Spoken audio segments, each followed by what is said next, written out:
This comic contains graphic violence and scenes that would make young children cry. Viewer discretion is advised. I'm doing this without a script. I'm using this image of myself because it's the same hoodie I wore in my Punisher review where he teams up with Spider-Man. Alright, let's get on with it. There's a lot of backstory to cover. So, in Daredevil number 180 and 181, Kingpin has a lackey mayor who's going to take over the whole city. But, fortunately for Matt Murdock and the rest of the city, a villain called the Sewer King, who I actually own some comics of, ends up kidnapping the Kingpin's wife, Vanessa. And so, because of this, and Daredevil going after that villain in the sewers after hearing about it, he rescues Vanessa. And this makes the Kingpin get rid of his lacking mayor for Daredevil. So that solves that whole problem. Sorry for making it fast. There really isn't much time, and I really want to get this because I'm about to go on a trip tomorrow, and I won't have time on my trip to do this. So let's dig into what if the Punisher had killed Daredevil and find out how this all goes down. So the comic starts off with this narration from the Watcher. The Kingpin is the first to hear, but then he would be. And then his lackey, who's doing a meeting for him talking about business ventures, is telling him about how everything is going well financially for him. But then a guy busts in, and he says, Boss, you gotta... You know how I feel when you interrupt meetings. But what if it's something really important? What if it's something you'd want to know right away, no matter what? What if indeed? And what would this what if be? That I would be so eager to hear. What if there is a story men tell of a powerful and solitary creature who lives in the mysterious blue area of the moon. He is called the Watcher. He watches all, that occurs all, that was, all that is, all that will be. They say he even watches in realities where history took another course from that of this world. If such a creature does exist, then surely he is watching now, as a case chokes out. What if the Punisher killed Daredevil? It seems the Punisher was beating the information out of some junkie, and Daredevil tried to stop him. The Punisher shot Dee Dee with a tranquilizer dart, the doc says. He probably just wanted Dee Dee out of his face, but something went wrong. Dee Dee was too close to the edge of the roof. Then Daredevil falls off the roof and Frank yells, No! Anyway, that's how it happened. But there's the weird part. The docs at the morgue, they found out who he really was. It turns out he was some lawyer named Murdoch, a blind guy. Very well, this is what we will do.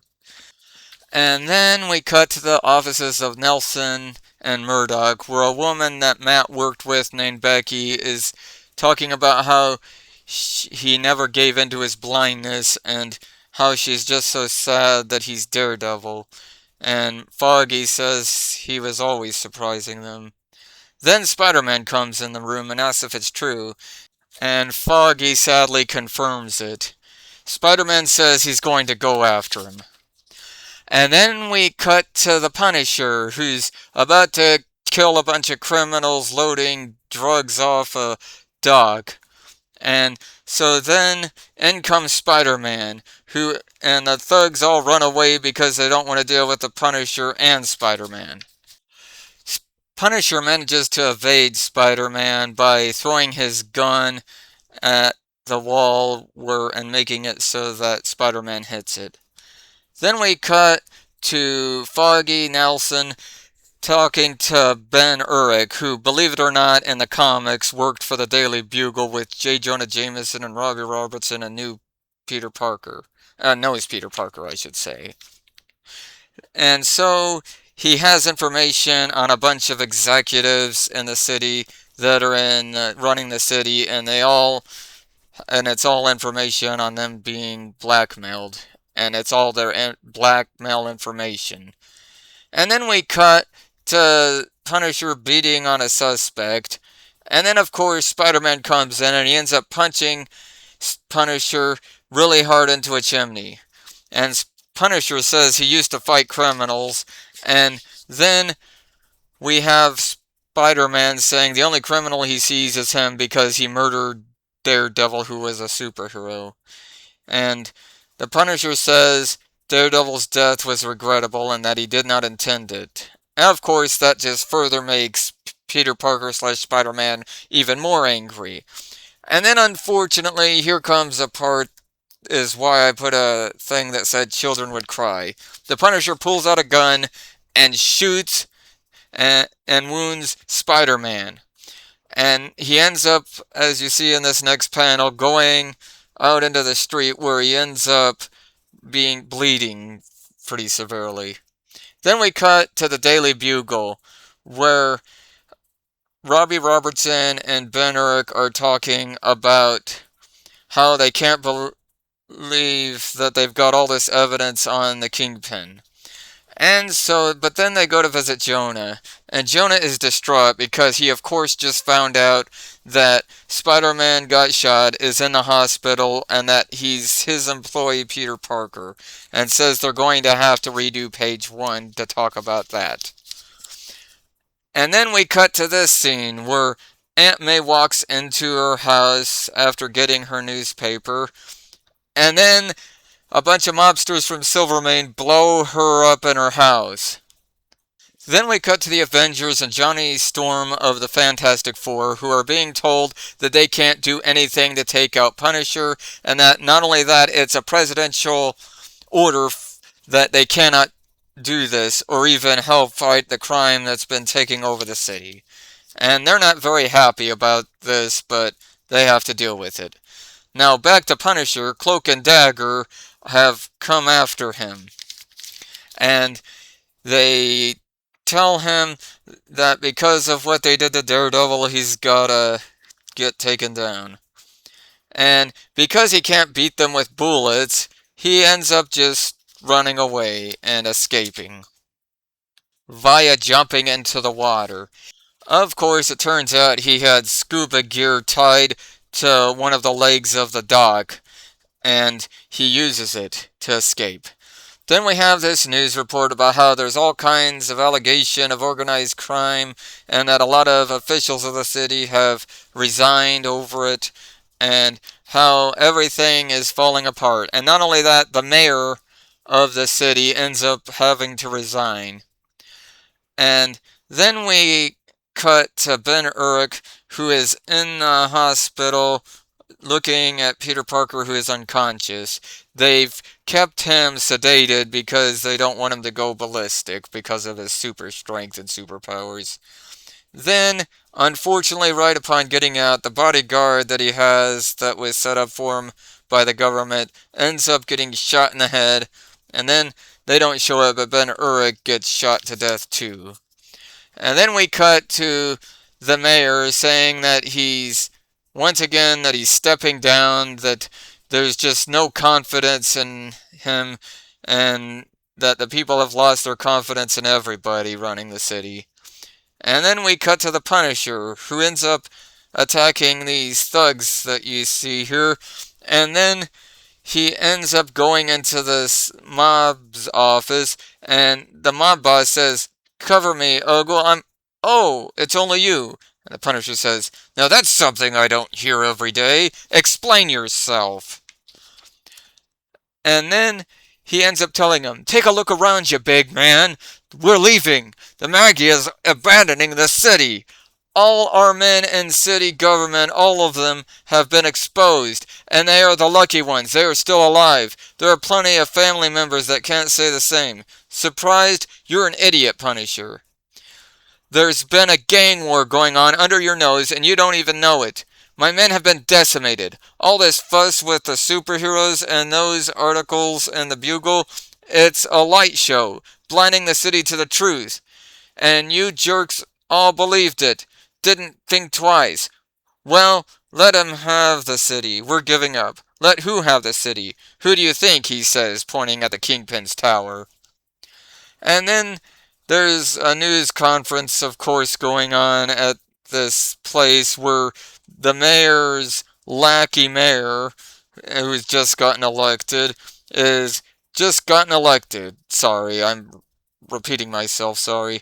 And then we have the Punisher, and here comes this part of why I said kids would cry. We come to the scene where Peter attacks the Punisher, and they fight for a bit, and then unfortunately, right after Peter is about to kill him by throwing him off this building that he's grabbed him and taken him to, the Punisher shoots him to death. Yes, that's right. The Punisher just shot Spider-Man to death. And kids would probably cry at that. And I'm going to go ahead and read this tiny bit of his narration. It doesn't change anything. He's still dead, and I wish he wasn't. One way or another, tomorrow will be too late.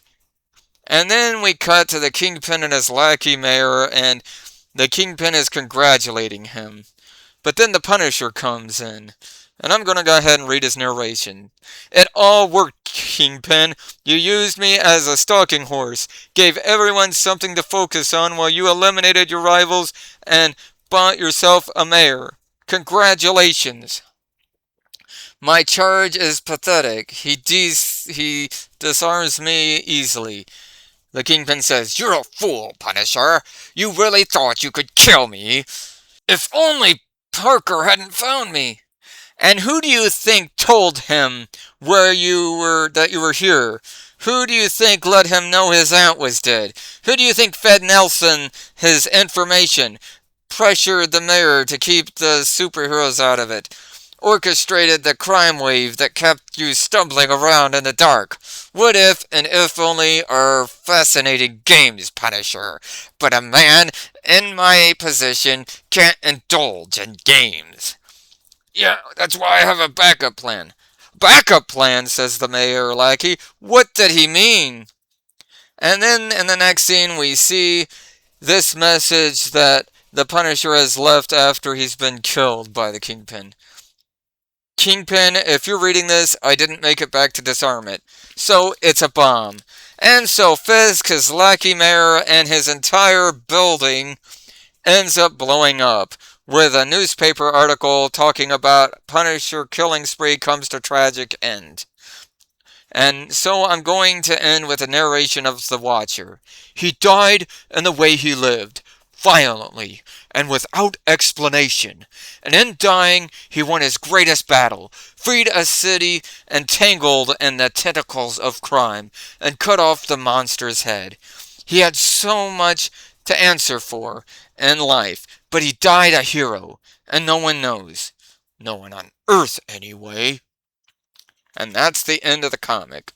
Anyway, this comic is really great. And actually, it's my most favorite What If comic because of how epic it is. And how the Punisher, who some may not like because of his killing of criminals, but in the end, he stops everything bad from happening and sacrifices himself in order to kill the Kingpin and his lackey mayor so that they can't take over all crime in the city.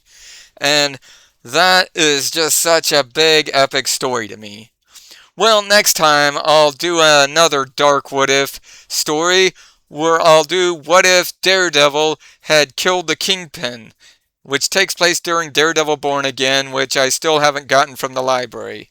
See ya then.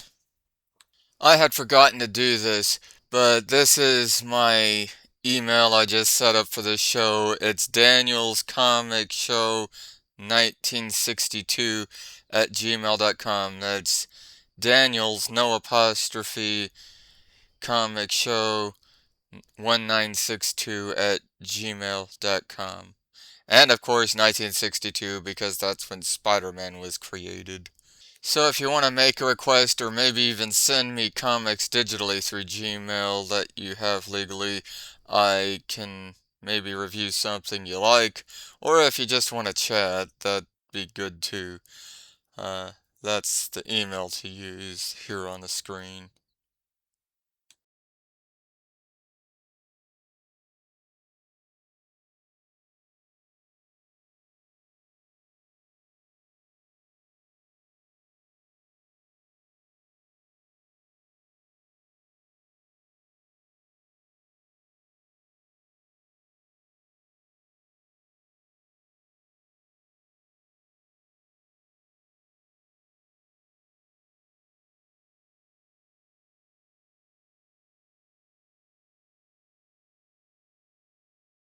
Yeah, buy this comic that has Spider-Man on it so you can see him get shot to death by the Punisher. Because that's really cool and we all want you to see that.